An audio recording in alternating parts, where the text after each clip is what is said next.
అతడు అమెరికాలో నక్కుతాడు, భారత్పై విషం చిమ్ముతాడు, వేర్పాటువాదాన్ని ప్రోత్సహిస్తాడు. భారతీయ దౌత్యవేత్తల సమాచారం ఇస్తే నగదు బహుమతులు ఇస్తానంటాడు. బహిరంగంగానే బెదిరింపులకు దిగుతాడు. ఇన్నాళ్ళు అతడు భారత్ను మాత్రమే లక్ష్యంగా చేసుకున్నాడు. ఇప్పుడు రష్యాపై కూడా కన్నేశాడు. రష్యాను కూడా వివాదంలోకి లాగేందుకు యత్నిస్తున్నాడు. ఉగ్రవాది టెలిగ్రామ్ను రష్యా హ్యాక్ చేసిందంటాడు. భారత్తో పాటు రష్యా దౌత్యవేత్త సమాచారం ఇవ్వాలని కోరుతున్నాడు. దౌత్యవేత్తలను కాపాడాల్సిన కెనడా ప్రధాని మాత్రం వేర్పాటువాదుల ఓట్లను లెక్కించే పనిలో పడ్డాడు. తన సీటుకే ప్రతిపక్షాలు ఏసరు పెడుతున్నా చూసుకోవడం లేదు. అసలు ఎవరా వేర్పాటువాది? ఎందుకు రష్యాపై ఆరోపణలు గుప్పిస్తున్నాడు? ఈసారి ట్రూడో పదవి పోగొట్టుకోవడం ఖాయమా? Watch this story. ఖలిస్తానీలకు రష్యాతో వైరమేమిటి? నిజర్ హత్యలో భారత్కు రష్యా సాయపడిందా? అవిశ్వాసం నుంచి ట్రూడో గట్టెక్కుతాడా? గురుపత్వంత సింగ్ పన్ను. ఇతగాడు లేని వాదాన్ని భుజానికి వేసుకుని ప్రచారం చేస్తూ ఉంటాడు. ఈ పన్నును భారత్ ఉగ్రవాదిగా పేర్కొంటోంది. వేర్పాటువాదిగా ఢిల్లీ ముద్ర వేసింది. ఖలిస్తానీ జెండాను మోస్తున్న ఇతగాడు తాజాగా మరో వీడియోను విడుదల చేశాడు. ఈ వీడియోలో మరోసారి రష్యాను లక్ష్యంగా చేసుకున్నాడు. ఖలిస్తానీలను భారత్ వేటాడేందుకు రష్యా సాయం చేస్తోందని పన్ను ఆరోపించాడు. హర్దీప్ సింగ్ నిజ్జర్ హత్యలో రష్యా జోక్యం ఉందంటున్నాడు. నిజ్జర్ టెలిగ్రామ్ను రష్యన్లు హ్యాక్ చేశారని, అతడి ఇన్ఫర్మేషన్ భారత్ కి ఇచ్చినట్టు చెబుతున్నాడు. ఆ సమాచారంతోనే భారత్ ఏజెంట్లు నిజ్జర్ను అంతం చేసినట్టు ఆరోపిస్తున్నాడు. అదే సమయంలో తన టెలిగ్రామ్ ఖాతాను కూడా హ్యాక్ చేసి సమాచారాన్ని తస్కరించినట్టు చెప్పాడు. అయితే పన్ను ఈ వీడియో బీజిఎం ఒక్కసారి వినండి. విన్నారుగా, ఈ బీజిఎం WWEకి చెందినది. కావాలంటే యూట్యూబ్ లో చెక్ చెయ్యండి.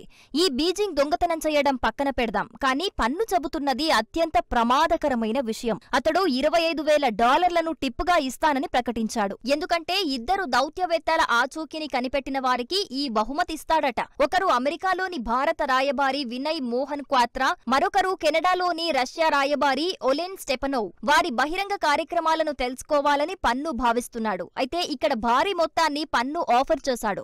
భారత కరెన్సీ ప్రకారం 21 లక్షల రూపాయలు. దీని ఉద్దేశం ఆ దౌత్యవేత్తలను ట్రాక్ చేయడమే. ఇది అత్యంత సమస్యాత్మకమైనది. ఇద్దరు దౌత్యవేత్తల భద్రతకు ముప్పు పొంచి ఉంది. అయితే పన్ను కొత్త వ్యూహం ఏమిటంటే అతడి కుట్ర సిద్ధాంతంలోకి రష్యాను లాగాలని యత్నిస్తున్నాడు. పన్ను వ్యాఖ్యలను రష్యా ఖండించింది. వారం రోజుల క్రితమే ఈ విషయాన్ని కెనడా దృష్టికి మాస్కో తీసుకెళ్లింది. టొరంటోలోనే రష్యా మిషన్ను ఖలిస్తానీలు లక్ష్యంగా చేసుకుంటున్నారు. ఇప్పుడు రష్యన్ దౌత్యవేత్తను కూడా టార్గెట్ చేశారు. దీంతో మాస్కో సీరియస్ అయింది. దౌత్యవేత్తల ట్రాక్ ఇది ఉగ్రదాడికి ప్లాన్ వేయటంతో సమానమని హెచ్చరించింది. తమ దౌత్య కార్యాలయాలకు మరింత భద్రత కల్పించాలని రష్యా డిమాండ్ చేసింది. కానీ జస్టిన్ ట్రూడో భద్రత కల్పిస్తారని అనుకుంటే పొరపాటే. ఎందుకంటే ఖలిస్తానీలకు పూర్తిగా ట్రూడో మద్దతిస్తున్నాడు. కెనడా నుంచి తాజాగా కొత్త సమాచారం లభించింది. ఖలిస్తానీ మద్దతుదారులకు ఆశ్రయం కల్పించే ప్రక్రియను కెనడా వేగవంతం చేసింది.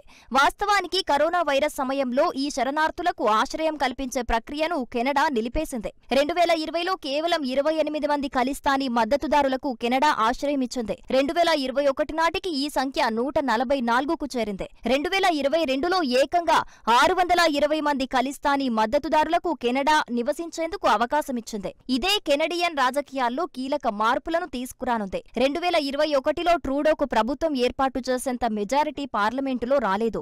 దీంతో అతడికి ఎన్డీపీ మద్దతు అవసరం ఏర్పడింది. ఎన్డీపీ అంటే న్యూ డెమోక్రటిక్ పార్టీ. దీనికి ఖలిస్తానీ అనుకూల జగ్మిత్ సింగ్ నాయకత్వం వహిస్తున్నాడు. ట్రూడోకు ఎన్డీపీ మద్దతిచ్చిన తర్వాత ఈ ఖలిస్తానీ మద్దతుదారులకు ఆశ్రయం ఇవ్వటం పెరిగింది. ఇది యాదృచ్ఛికంగా జరిగిందా లేక కెనడా పాలసీ మారిందా? దీనికి కెనడా ప్రధాని ట్రూడో మాత్రమే సమాధానం ఇవ్వగలడు. ఇక్కడ మనం తెలుసుకోవాల్సిన వాస్తవం ఏమిటంటే పంజాబ్ లో ఎలాంటి వేర్పాటువాద ఉద్యమాలు కొనసాగటం లేదు. అది ఎప్పుడో ముగిసిపోయిన చరిత్ర. ఈ శరణార్థులు ఎందుకోసం కెనడాకు పారిపోతున్నారో అర్థం కావటం లేదు. బహుశా సరదాగా కెనడాకు వెళ్తున్నట్టు అనిపిస్తోంది.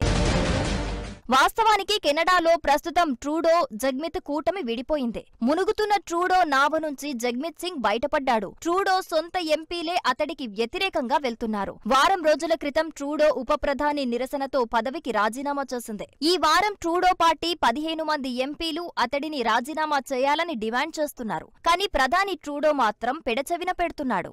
వాస్తవానికి ఇయర్ ఎండింగ్ లో ట్రూడో వరుస మీడియా కార్యక్రమాలున్నాయి. ఇప్పుడు వాటన్నింటినీ రద్దు చేసినట్టు తెలుస్తోంది. ఇప్పటి ఇప్పటికిప్పుడు ఎన్నికలు జరిగితే ట్రూడో దారుణంగా ఓడిపోవటం ఖాయం. అతడి పార్టీకి కేవలం 21% మంది కెనడియన్ ఓటర్లు మాత్రమే మద్దతు పలుకుతున్నారు. ప్రతిపక్ష కన్జర్వేటివ్ పార్టీకి మాత్రం 43% మంది ఓటర్లు అనుకూలంగా ఉన్నారు. ముందే ఎన్నికలు జరపాలంటూ ప్రతిపక్షం డిమాండ్ చేస్తోంది. ఇప్పటి వరకు ట్రూడోపై 3 సార్లు అవిశ్వాస తీర్మానాలను ప్రతిపాదించింది. కానీ ఈ 3 తీర్మానాలు వీగిపోయాయి. ఎందుకంటే ఎన్డీపీ లాంటి ఇతర పార్టీలు అవిశ్వాస తీర్మానాన్ని వ్యతిరేకించాయి. కన్జర్వేటివ్లు రాకుండా ఆ పార్టీలు యత్నిస్తున్నాయి. అయితే ఈ నెల 16న జగ్మిత్ సింగ్ తన స్వరం మార్చాడు. అతడు కూడా ట్రూడోను దిగిపోవాలంటూ డిమాండ్ చేశాడు. ఈసారి అవిశ్వాస తీర్మానం ప్రవేశపెడితే మాత్రం ట్రూడో ప్రభుత్వం పడిపోయే అవకాశాలున్నాయి. మరో అవిశ్వాస తీర్మానాన్ని ఎప్పుడు ప్రవేశపెడతారు అంటే జనవరి చివర్లో ప్రతిపాదించనున్నట్టు ప్రతిపక్ష కన్జర్వేటివ్ నాయకులు తెలిపారు. సెలవుల సందర్భంగా కెనడా పార్లమెంటును ప్రస్తుతం వాయిదా వేశారు. ట్రూడోకు తాత్కాలికంగా ఉపశమనం కలిగింది. అయితే ఇప్పుడు ఈ అవిశ్వాస తీర్మానాన్ని ట్రూడో ఎలా ఎదుర్కొంటాడు అనేదే ఇప్పుడు అసలు ప్రశ్న. అవిశ్వాసం నుంచి ట్రూడో బయటపడతాడా లేక పదవి నుంచి దిగిపోతాడా అన్నది ఇప్పుడు చర్చనీయ అంశంగా మారింది. ఏం చేసినా ట్రూడో మాత్రం 2025లో ప్రధానిగా కొనసాగే అవకాశాలు మాత్రం తక్కువని చెప్పొచ్చు.